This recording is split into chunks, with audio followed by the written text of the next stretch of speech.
Hi students, good morning to all of you. In the last class we have discussed about different solar radiation devices. And different solar radiation capturing devices are pyranometer,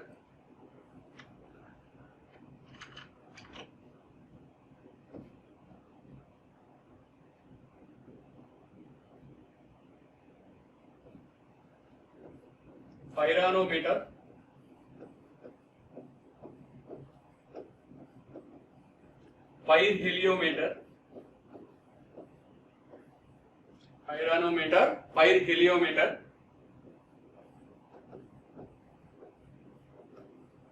and the third one will be sunshine meter.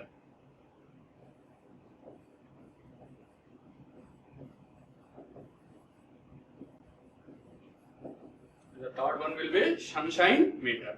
By using these three devices, we can able to measure solar radiation at any region. It may be extraterrestrial region and it may be a intraterrestrial region. You can measure solar radiation. Once again I would like to give a brief of what is mean by extraterrestrial radiation and what is mean by intraterrestrial radiation.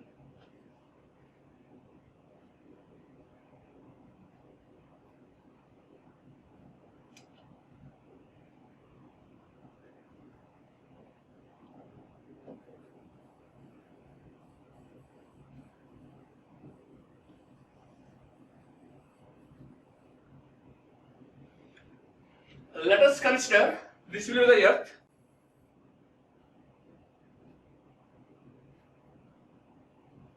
Let us consider this will be the earth. Let us consider this will be the earth. On the top of the earth, you will have atmosphere. Let us say atmosphere. So already you know that in the atmosphere there will be gaseous particles, water molecules, as well as some solid dust particles will be there in the atmosphere. So here let us say, so already you know that sun radiates energy in all the directions uniformly as electromagnetic waves. Already we know that. So the region between sun and above the atmosphere you can call as a extraterrestrial region. So this total region you can call as a extraterrestrial region.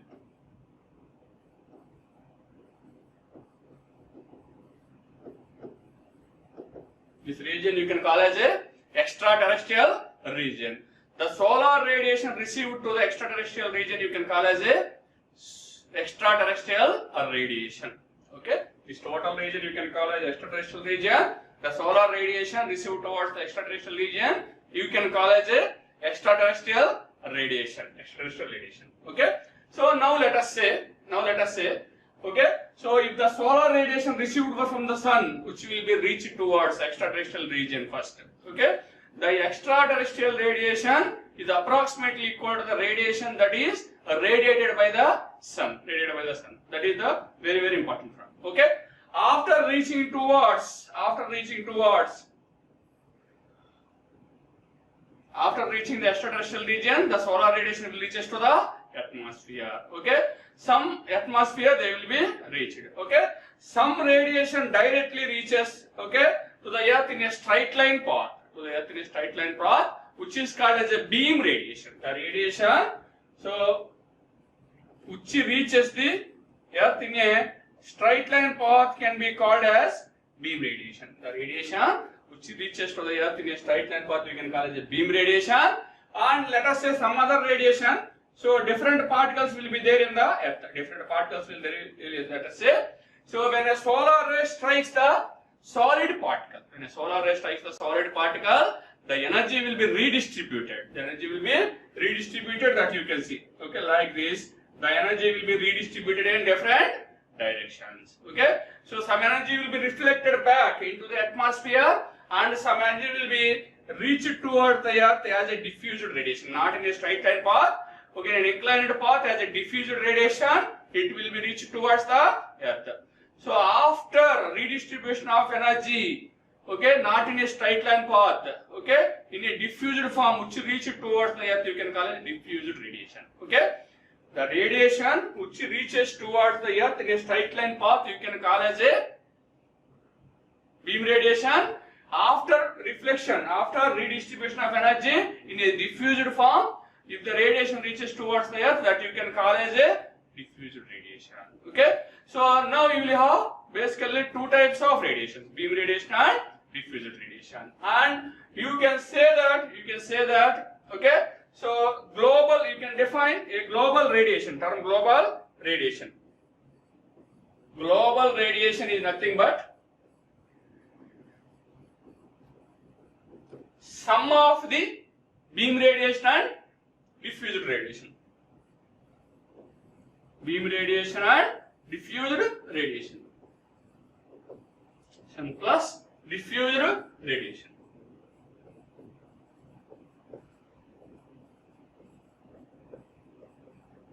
Sum of the beam radiation and diffused radiation you can call as a global radiation. Okay. So now the region surrounding the earth, you can call as a intraterrestrial region. Okay, this region you can call as intraterrestrial region. Intraterrestrial region. The region above earth, just above the earth, you can call it intraterrestrial region, and the radiation received from the sun to this particular region, you can call as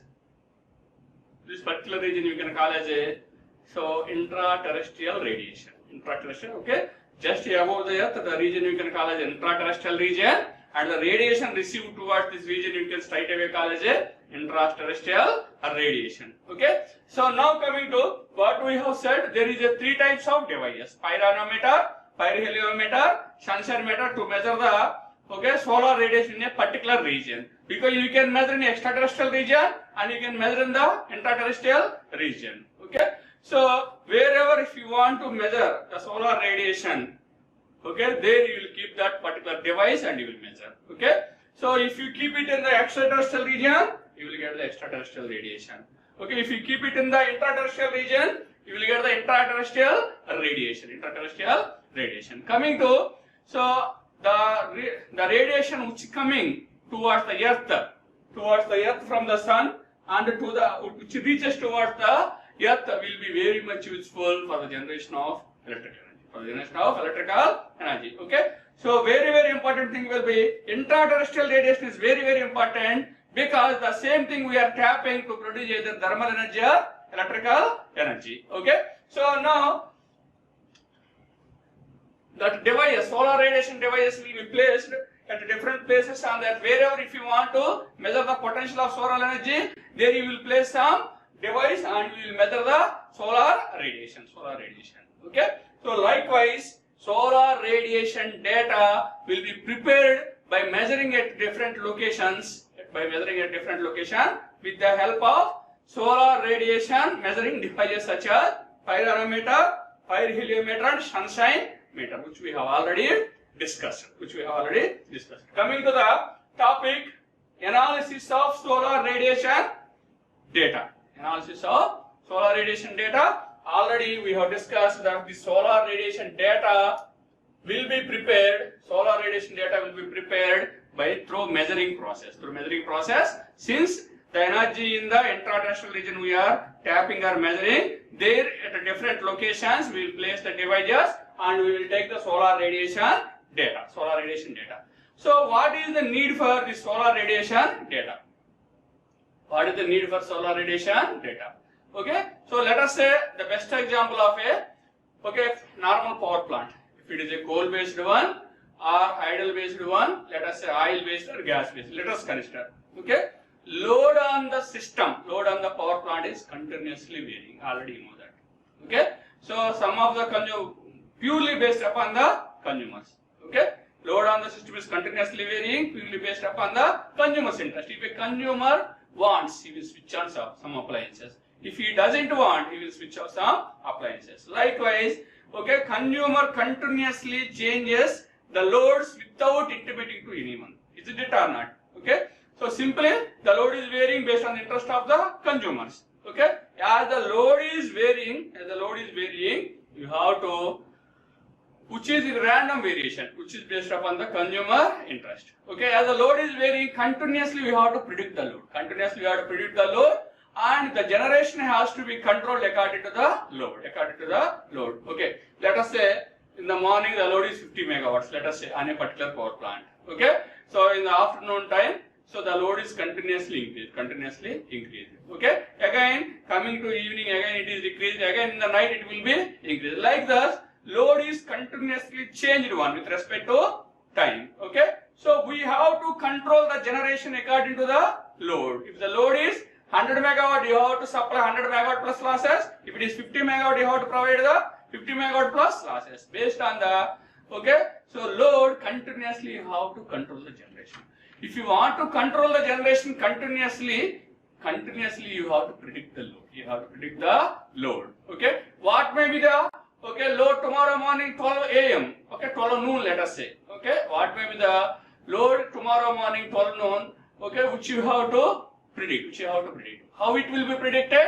In a power plant, first what they will do will be, they will prepare, okay, load curves. Already you know that, load curves. Okay. With respect to time, how load is varying in a particular day, okay, will be called as a day-wise load. Okay, day-wise load curve it can be called as. Okay. Likewise, from the day-wise load curves, monthly load curves will be derived. And from the monthly load curves, you will have a yearly load curves. Likewise, load curves will be prepared, which will be, okay, drawn with respect to the time duration, daytime duration. Okay, the area under daily load curve will give the number of units generated in a particular day. That will be, okay, given by load curve. Monthly load curve. From the monthly load curve, the number of units generated in a month you will get. The number of units generated in a month you will get from the monthly load curves. Okay, simply my objective is to, so if a monthly load curve or daily load curve or yearly load curve are mainly used to predict the future load. Okay, after 1 week at 11 a.m. what may be the load? You can directly predict it from the past data. Okay, so likewise, by analyzing the data, you can predict the future load in the case of normal power plant. Whereas coming to the analysis of solar radiation data, by using some solar devices, we are going to predict the solar radiation data. By analyzing that data, you will have two important, okay, advantages. First one will be, so whether the solar radiation predicted in the particular area can meet the maximum day demand or not, that you can check. Okay, maximum day demand or not, you can check. If the solar radiation predicted in a particular area, if it is matching towards a, okay, maximum or peak daytime demand, then you can straight away say that, okay, the particular power plant, which, okay, you can construct power plant there, and the particular power plant can meet the commercial application. Straight away you can say that. Okay. So likewise, second advantage will you can predict the future data also. Okay, both advantages you will have from the analysis of solar radiation data. Okay, you can observe now the radiation data mostly measured on the, okay, horizontal surfaces. Okay, in the horizontal surfaces the radiation can be mostly measured. Okay, because now if you construct a solar power plant, that will be placed on a horizontal plane only. Okay, not an inclined plane. Typical records of global and diffuse radiations are already given as a figures that we will see when we go to that slide. I will explain it. Okay. So next, the area under the curves. Okay. If there is a daily solar radiation curve, okay, the area under the curve will give you the, so total solar radiation in a day, that will give. If it is a monthly radiation curve, the area under will give you the, okay. So the total radiation in a particular month it will give. Okay. The solar data is mainly used to determine a solar power system at a particular location, that we have already seen. Next one, the solar radiation data is presented in three ways, can be presented in three ways. Okay, flow of energy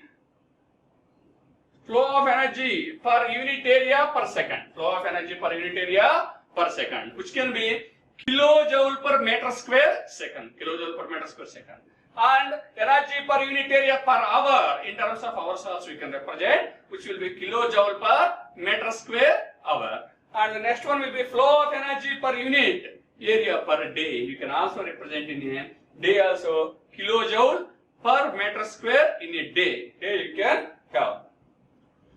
The maximum solar radiation is received on the collector surface placed normal to the incident rays. For example, let us say I have prepared a solar collector. If the solar ray strikes, the surface of the solar collector, surface of the solar ray collector, if the solar ray strikes exactly normal, then maximum amount of solar radiation will be extracted by the solar collector.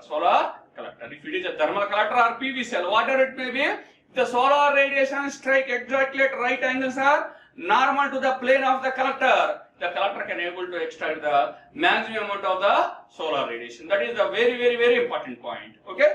So next one, the position of the sun in the sky changes throughout the day. Already know that. Okay. The position of the sun will be continuously changed from east to the west. Okay. Already know that it will be continuously changes from east to the west slowly. Okay. So morning it will be east side. Slowly it will be at 12 noon. It will be at a upper side. Slowly it will move to the west side. Continuously it will be moved from 6 a.m. to the 6 p.m. So the 6 a.m. to the 6 p.m. will be called as a solar time. Okay. Already you know that solar radiation will be available only in the daytime only, and the timing 6 a.m. to the and 6 p.m. can be called as 6 a.m. to the 6 p.m. can be called as a solar time. Solar time we can call. The position of the sun in the sky changes throughout the day. The collector, now I have placed a collector. Okay, so the collector, already what we are saying, if the solar ray strike the surface at right angles, it is extracted the maximum amount. Okay, already what we are saying. Okay, so what has to be done? So in the morning, the collector surface should be like this to have the solar ray exactly at right angle, such that the collector extract the maximum energy. Slowly it has to move according to the sun, with respect to the sun, such that continuously solar ray strikes the surface of the collector in a right angle only or normal. Okay, such that always it can able to track the maximum amount of radiation from the solar ray. Okay, so that is called as a two-axis tracking. Continuously with respect to the sun, if the surface of the collector is moving, that in both the directions, which can be called as a two-axis tracking.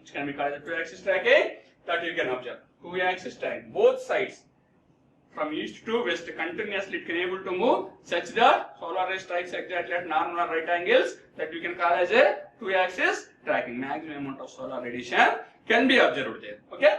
Now let us say. So, but the main drawback in a two-axis tracking will be it is very costly and difficult. Okay. So designing is difficult as well as it is a very costly procedure. Tracking the sun continuously in a two-axis, the design is difficult as well as so it is more costly. Okay. Next compromising thing will be so single-axis tracking. Instead of providing two-axis tracking, only single-axis tracking will be provided. So such that so already you know that the intensity will be more around 12 o'clock. Okay. So around 12 o'clock it will be tracked for one axis, such that somewhat so less radiation will be observed, but less cost. Okay. And another more compromise, further compromise will be in the performance is to have fixed orientation and tilted orientation of the collector. Instead of tracking, if it is a two-axis tracking or single-axis tracking, they will be very costly. Instead of doing that, simply it will be tilted with some angle. Fixedly, it will tilted with some angle, such that it will collect somewhat less radiation. But very less cost. Compared to the single-axis and two-axis tracking. Simply you can say that you will have three types of positions. Two-axis tracking, single-axis tracking, and okay, fixedly you can place with an inclined manner. Okay, continuously it will be like that only. Okay, with respect to sun, it won't move, just it will be fixedly placed in an inclined manner. Okay, such that at some time only you will get the maximum radiation will be extracted, and the remaining time very less amount of radiation will be extracted. So likewise you will have three types of axes. Okay, now you can observe here solar radiation data. Okay, let us say daily variation of global and diffuse radiation on okay, tropical, clear and cloudy days on horizontal surface. Horizontal surface. You can observe the figure here. Okay. So on the y-axis we have solar radiation in watt per meter square. On the y-axis we have solar radiation represented in watt per meter square. On the x-axis it is solar time. Already you know that solar radiation will be available only in the okay solar time only, that is 6 AM to the 6 PM only. You can observe the figure. Okay, in the morning there will be very less amount of solar radiation. You can observe here. You can okay, approximately 0. Sun is not available. Okay, so slowly you are moving from 6 AM to the noon. Slowly the radiation goes on increasing. The radiation goes on increasing. Like that, at 12 noon you will have a maximum radiation. At 12 noon you will have a maximum radiation. Again, after 12 noon, so the radiation is keep on decreasing. The radiation is keep on decreasing after 12 noon. Finally at 6 PM again, approximately it will becomes 0. Approximately it becomes 0. Okay. So likewise, okay, diffused radiation also represented the same. At 12 noon it will be maximum. Again it will be 0. Slowly it will increases. At 12 noon maximum again it will become 0 at 6 PM. Okay. Likewise, these can be called as a day-wise solar radiation curves. Day-wise solar radiation curves. Okay, the area under the global radiation, the area under global radiation curve gives you the total global radiation received on that particular day. Okay, and also the area under the diffused radiation curve will give you the total radiation received, diffused radiation received in that particular day you will get. Okay, next likewise you will have cloudy day. Okay, it is in a clear day without any rain, clear day. This will be the graph. Okay, if it is a cloudy day or rainy day, you will have some disturbances you can observe. Okay, the concept will be the same. Okay, it will be minimum at 6 AM. Slowly it will be increased and okay, some disturbance will be there. If the rain is there, clouds okay won't pass the solar radiation, such that some obstacles will be there. Okay, there is some disturbances like this. Okay, disturbances will be there in the global radiation, and there will be disturbance in the diffuse radiation also. Here also. Okay, you can measure the areas in the global by using the global radiation curve. Okay, and the total, the area under the diffused radiation will give the diffused radiation in a cloud is there, and the area under the global radiation will give you the okay total global radiation received in the cloudy day you will get. Okay, again here also solar radiation watt per meter square and solar time will be taken in the x-axis. If you observe here in the normal day, you will have approximately 780 to 800 watt per meter square solar radiation. Whereas, okay, maximum global if you observe. Okay, here maximum global if you observe it will be around. Okay, it will be maximum will be somewhat less when comparing with this one. When comparing this one. Okay, so likewise you can observe the diffused radiation also. Okay, the diffused radiation also. Okay, so this will be okay around 200 like that. It will be somewhat less when comparing with the maximum of diffused radiation. In the case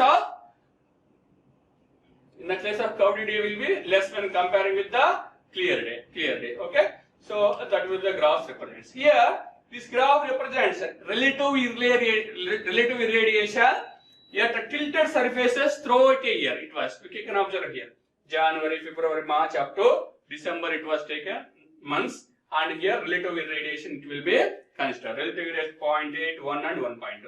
Okay, so if it is at different angles, okay, if the collector is placed at a latitude angle means horizontally, if it is tilted plus 15 degrees, if it is tilted minus 15 degrees, the graphs are represented. Okay, so this will be 0 plus 15 degrees and it will be minus 15 degrees likewise. Okay, so continuously 1 year, okay, 3 panels they have. Okay, one panel will be at a latitude angle, another panel will be at a plus 15, another panel will be at minus 15 degrees. Okay, they are continuously tracked the radiation, and okay, they observe the radiation and curves. For example, let us say tilted at latitude minus 15 degrees. That is the best way of tilting. That is the latitude plus minus 15 degrees is the best way of tilting the solar panel, that you can observe from the figure also. Already it is also known thing that, okay, from January, February, March, April, okay, the radiation is keep on increasing. Okay, relative radiation, it will be maximum. Okay, around June or May it will be maximum, and slowly it is keep on increasing. Okay, so you will have a constant. If it is tilted at altitude, you will have a constant relative radiation. Whereas if it is tilted oppositely, you will get the curve is also in the opposite. Okay, by observing these three graphs, you can say that, okay, if the panel is tilted at altitude plus minus 15 degrees, you are getting the maximum solar radiation that you can observe from this figure. Okay, so overrated in 3 degrees, latitude minus 15 degrees, latitude plus 15 degrees, you can say that.